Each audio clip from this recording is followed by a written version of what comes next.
This is Critical Nonsense, our high-lowbrow show about culture, science, and tech. This week, I asked Joey about how we remember each other.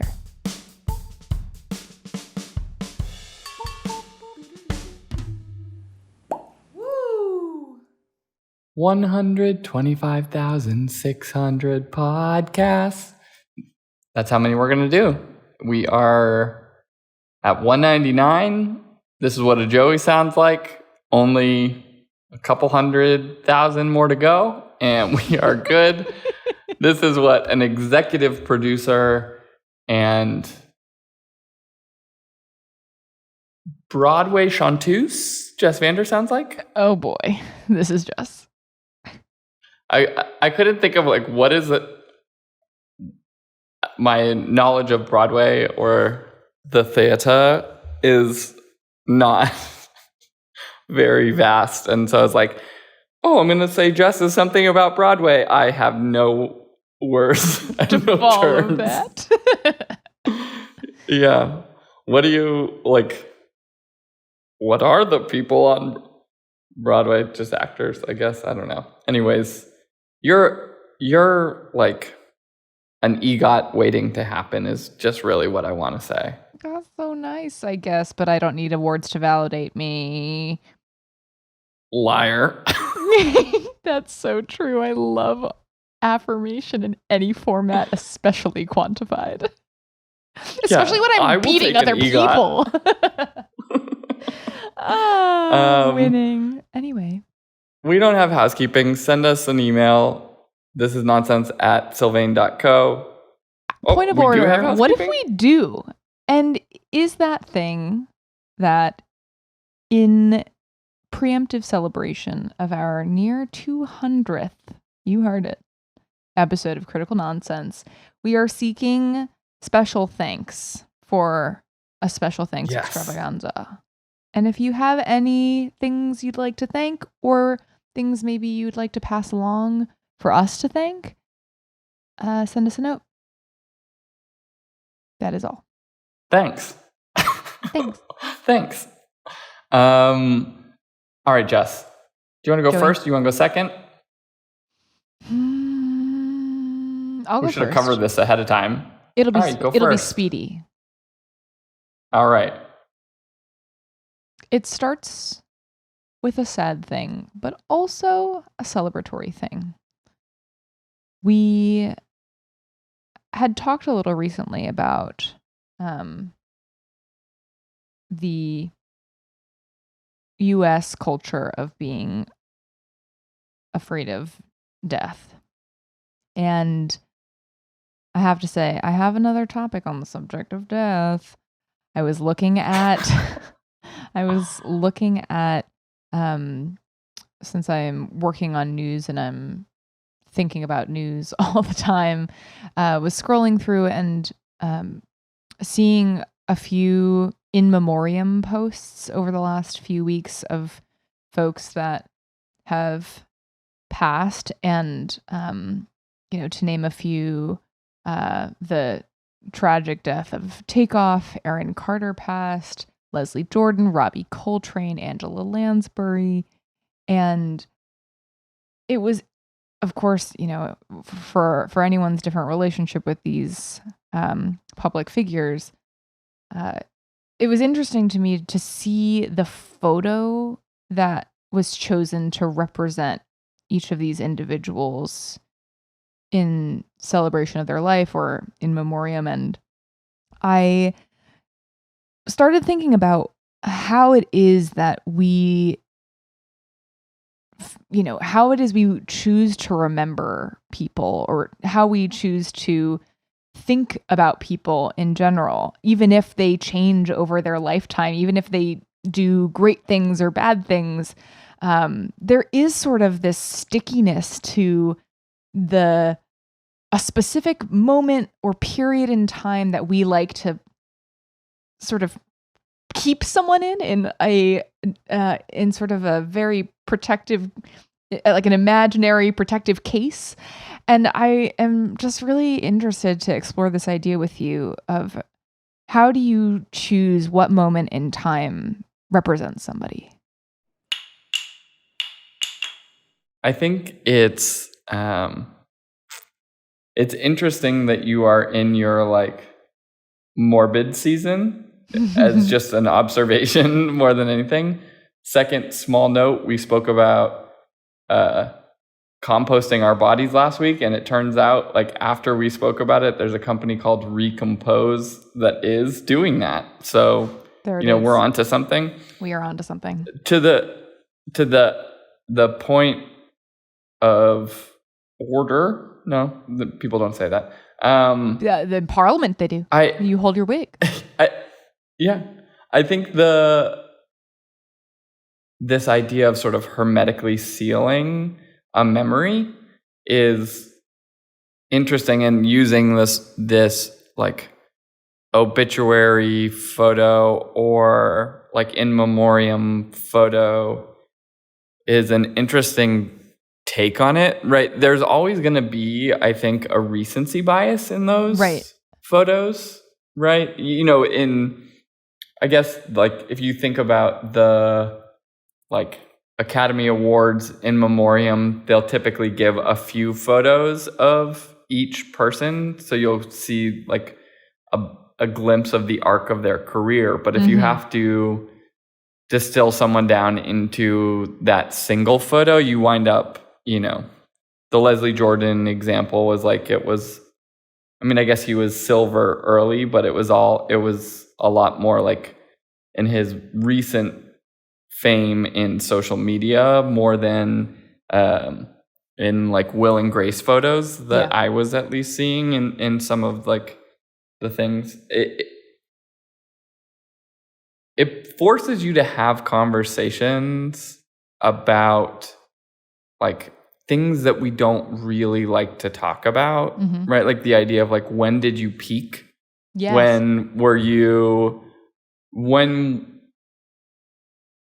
was the public perceiving or consuming your most value, right? Or when was, I'm thinking about, the assembly space episode that we had spoken about, right? Like, when did you in assembly space have like the greatest volume, right? In people's minds, like, when were you taking up the greatest volume in this sort of like abstracted space, and trying to like put a pin on that moment. And what's interesting also though is like, whether we're talking about people in our individual lives or famous people, those things tend to not just sort of take like a normal geometry term parabola. Is that right? You would know better than me. Like, it's not like a classic bell curve, maybe is a different way to,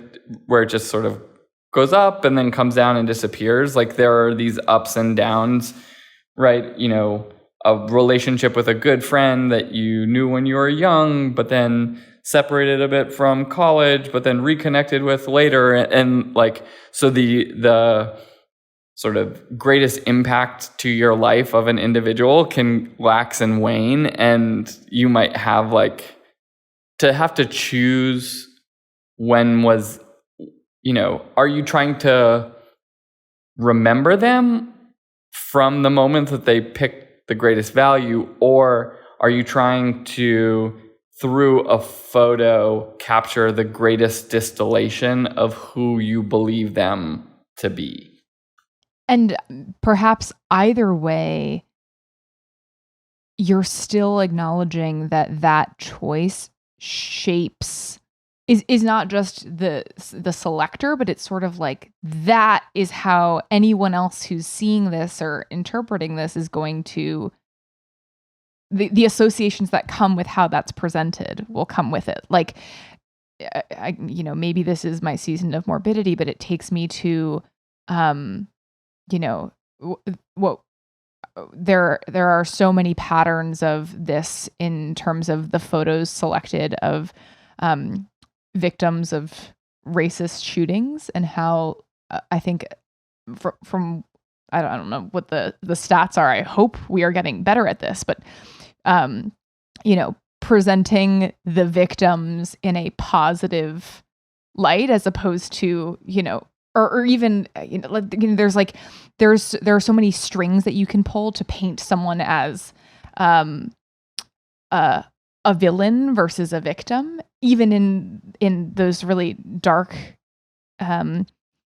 spaces, and the bias that can creep in how you portray someone, whether and I think it's just interesting to see how much that decision of how we want to think about somebody can, in a news cycle, it can shape how we remember them, the thoughts that we have on them. That's why something like, the image of Breonna Taylor that was passed along on the internet and turned into so many works of art was like this like near angelic image of her, because that is like what she represented were, it was even more than what she was. It was also like the injustice wrought upon her, and that can be exaggerated by helping people understand like her character and who she really was. And I think that's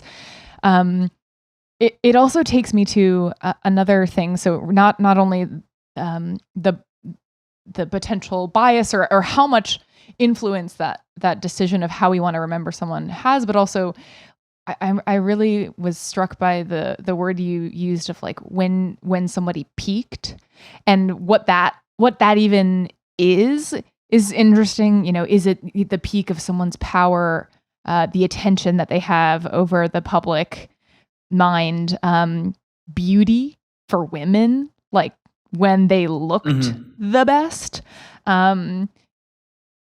quote unquote, however you want to interpret that, probably like youth in a way.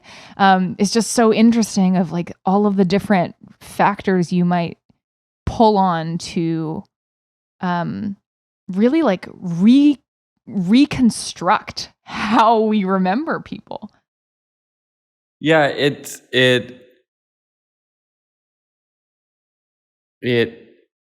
it becomes a demonstration of values, also of your own values or of social values, in which image you choose to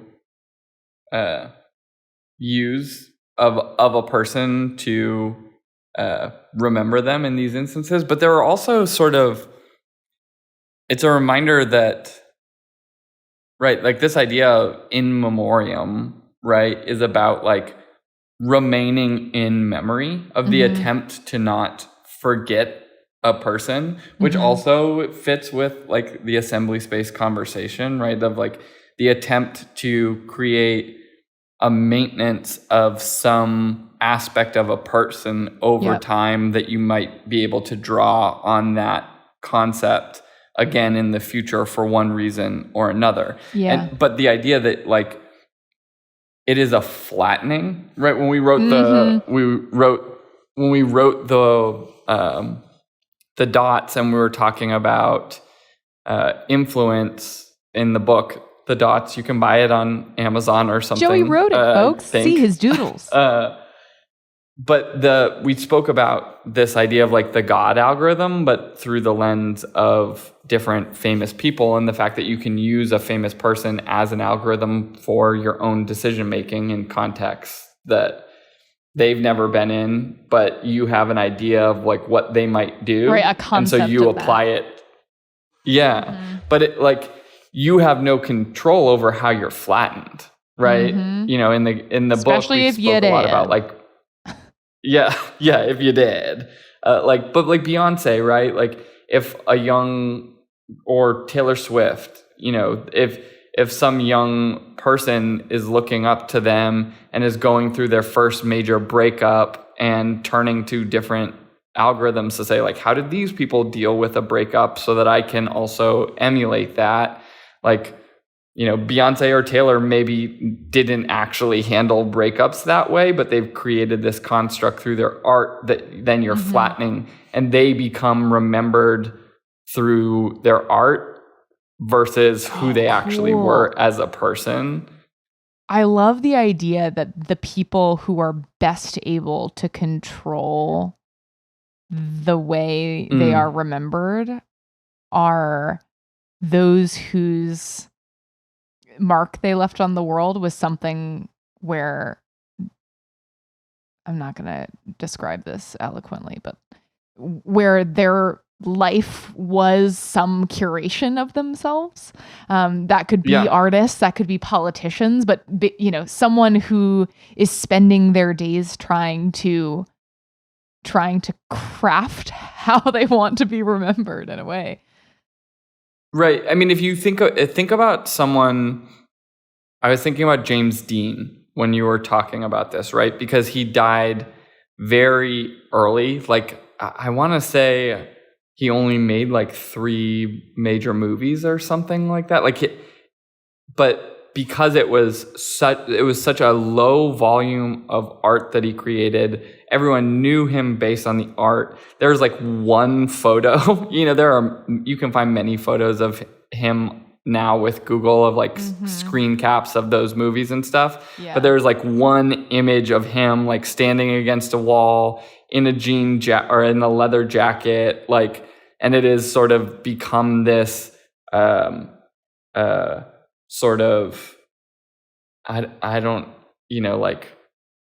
token of young male like masculinity and beauty and like rebellion and freedom and all of these different things. And he may not have actually been like that. Like, none of us know. I don't know that like the definitive who was James Dean, like oral history has been written or not.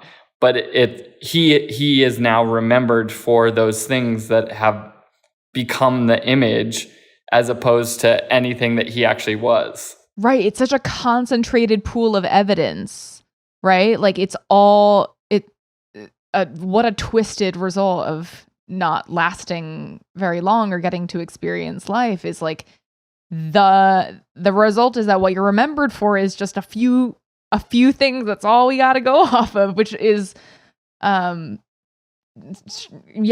it's oversimplified in a way of like what you could have been. The more complex a human you are, the harder it is to flatten the arc of your life. But if you only have a very potent little collection of flashpoints, strange one-hit wonders have this too. Who are in and out of the spotlight for a really short period of time. So interesting. Yeah, but if you're one thing, right, like Chumbawamba, like like that one song, or like Closing Time by Semisonic or something like that, like this one artifact that just perpetuates itself on such like an outmoded way. Yeah. Like, honestly, like Closing Time is bigger than Semisonic, right? Like they're not even, I just happen to remember it because I was, young when it came out. So I would know it, but like other people who, my parents lived through that time, they know the song. I'm sure they couldn't tell you who wrote the song. It's just like, it's Closing Time. But it still gets used in like movies and TV and when people are closing bars and things like that, Yeah. It's the Steve from Blue's Clues problem of, or like there, actors or singers have this issue too, where they'll go to the concert and they'll be like, all right, I have to do the bit, or I have to do the one song that everyone's like, yeah, that's the thing. And you're like, really though? That is, goodness, what a narrow view of me, and that I always like looking for the paw print, but the poor soul just like trying to live his life. It is just it is interesting to think about the idea that like any in memoriam,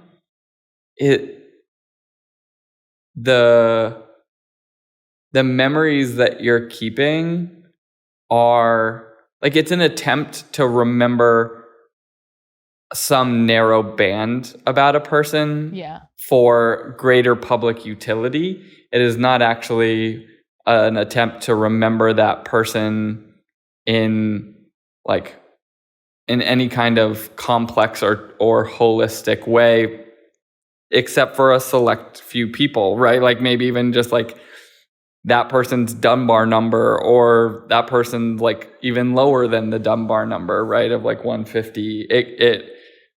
It's an attempt to say there was something about this person that was worthy of remembering, and so we'll hang on to that. And like the fact that you have these artifacts, and that most of these in memoriam conversations happen around like artistic figures, right? Like musicians, actors, whatever. Like we don't even, we're not doing in memoriams of, I mean, politicians maybe happen, but more rarely. Mm-hmm. We're not doing in memoriams of like prolific academics, right? Yeah. Like, it's we're doing it about like a group of people whose skill is to create like a high density of emotional knowledge or insight or wisdom, and you're like, let me hang on to that artifact for myself, and that's how you're keeping them. And so it's not really even about the person at all. Yeah, it's who we want to be our heroes. Shoot. David Bowie. I just thought of that because he has a song called Heroes, and he's also dead. Crass? Are you laughing? Are you laughing? I'm laughing at myself for being like, he had a song called Heroes, and he's also dead. I don't know. Do you want to put a headstone on this? Jess's headstone corner? Woof. I guess. I'm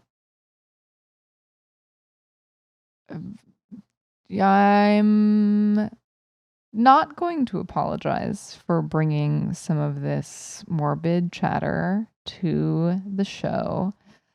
I just think that it is, if nothing else, an excuse for us to think about who we want to remember and how we want to remember them.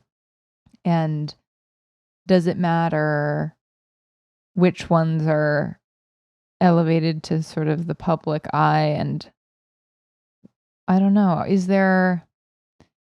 what agency do we have to decide which of our own heroes we want to memorialize in carbonite a la Han Solo, or hermetically seal a la Joey K. Meyer? Carbonite, let's go.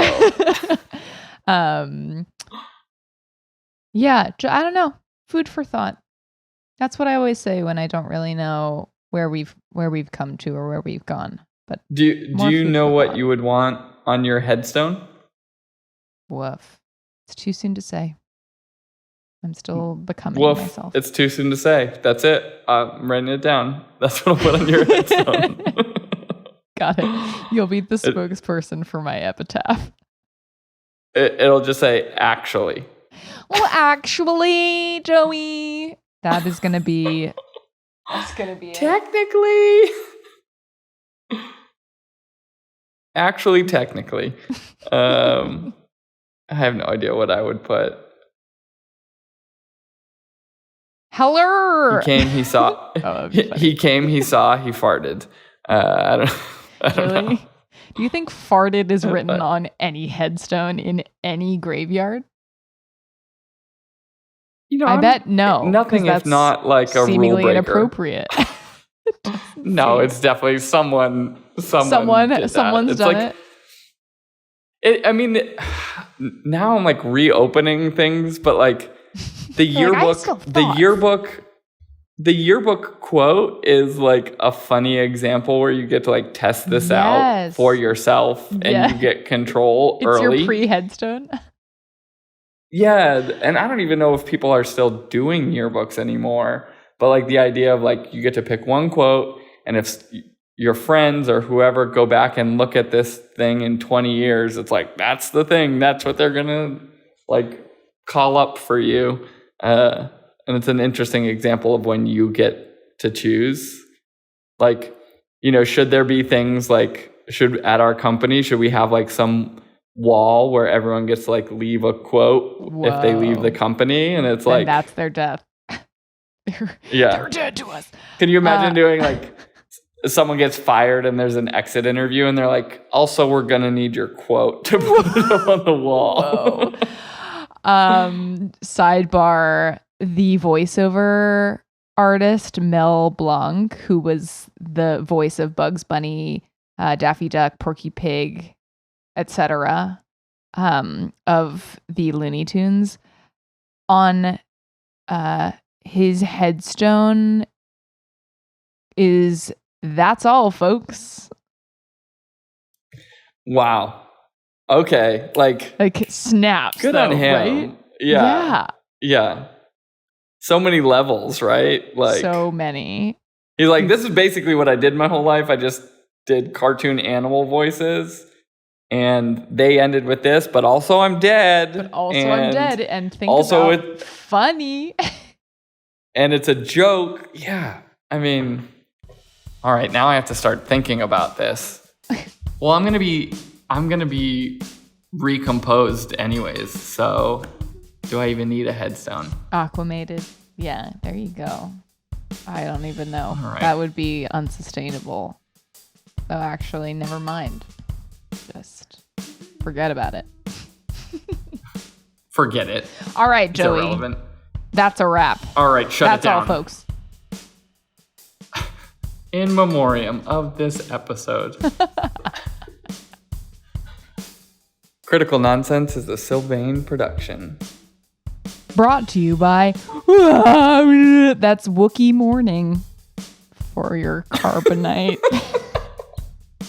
Frozen. As always, we'd like to thank executive producer and conceptual embalmer, Jess Vander. Oh, I like that. Thanks, Joey. We'd also like to thank sound engineer and heroic figure, Alex Contel. We'd like to thank our programming coordinator and mourner of fools, Les Jacobs. No, it's kind of the opposite. Doesn't mourn. You get it. Doesn't suffering. No suffering fools. No mourning. Mourning. And thanks to our production crew, the constructors of this show. Whoops. Sorry, Gilbert Norm Estridge. Thank you. As always, thanks, Ellen. Special thanks to... maybe it's a special question mark? The 525,600 minutes? Like, that's not actually how many minutes are in a year, right? Depends on the year, right? I guess it would. Special thanks to irons for flattening what we choose to flatten. Like wrinkles. It is 525,000. I remember what it was. I, as someone who never actually went to the show, thought it was 125,600 minutes. I was like, that's inaccurate. But the song was right, and I'm a dummy. So special thanks to me for being a dummy. I'll second that special thanks to you for being a dummy. Do we have a quorum? Special thanks to Stamps. Did you see RBG is now going to be featured in a in memoriam stamp? And you best believe it has the collar. So I can't remember the last time I bought a stamp. So what? You know I collect? We should talk about this later. I think stamps were a cool way of doing that, like, memorial celebration when everyone was having to use them, and we need a new thing. Like, even coins got... There's nothing wrong. At least in the U.S. quarters, we started doing these sort of like memorial types of things. But then, coins are being used with an increasingly declining frequency. We also had a coin shortage during COVID. So what about what's our next thing? Oreo cookies. That works. Don't you think? And you got to eat them, It's you know, Oreos, but great. you'll savor them because you feel a little guilty. Yeah, it's like eating the heads off gummy bears. It's fine. You love them. You eat them out of love. Just pop them back so you don't have to think about it. Special thanks to Quantum Entanglement. Sure. And congratulations on the recent Nobel Prizes related to quantum entanglement. You know, big shouts. To the prizes or to those who won them? I'm giving it to the concept. Like, Got it. we've clearly established, like, I'm not going to remember those people. So Oh, it's tough. They're not going to be on an Oreo, that's for sure.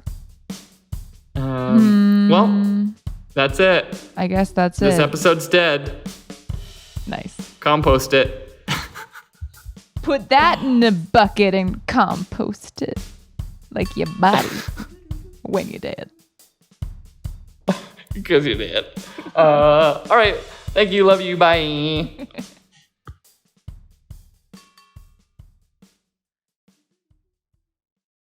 Alex is like, wait.